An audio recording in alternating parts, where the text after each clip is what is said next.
Hello everybody, welcome to the Definalize. If you cherish motion pictures that take you on an enthusiastic roller coaster, you're in the right put.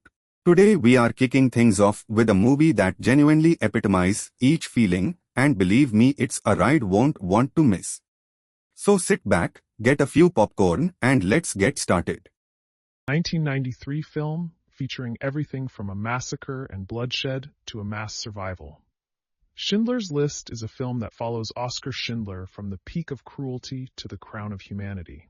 The movie is Schindler's List, which is based on Oskar Schindler, written by Steven Zaillian, directed and produced by Steven Spielberg.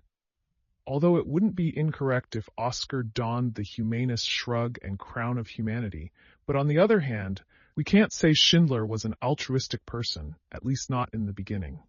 Oskar was likewise a business-minded individual who merely desired wealth and prosperity. His every move is therefore determined by profitability. However, despite being a member of the Nazi Party, he was able to save hundreds of Jews because of this quality in him. Perhaps some people will believe that I am not envious of his divine effort.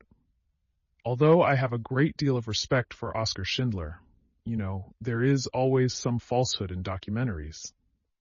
It will reveal the good side of a business-minded man who only wants to become wealthy by using cheap labor and in the process ends up using his entire fortune to save their lives.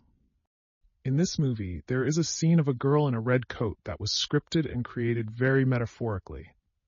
A Jewish girl who was in a red coat was walking through the street in front of the Nazis' army, and no one noticed her and detained her.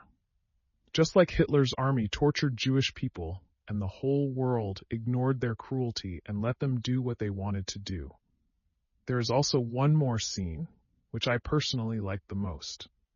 In the ending, when Schindler and his wife were leaving the Brunlitz before leaving during the farewell, the Jewish worker gave him a ring that quotes, "Whoever saves one life saves the world entire." Even though the ring was extremely light, it nevertheless dropped out of the Schindler's grasp.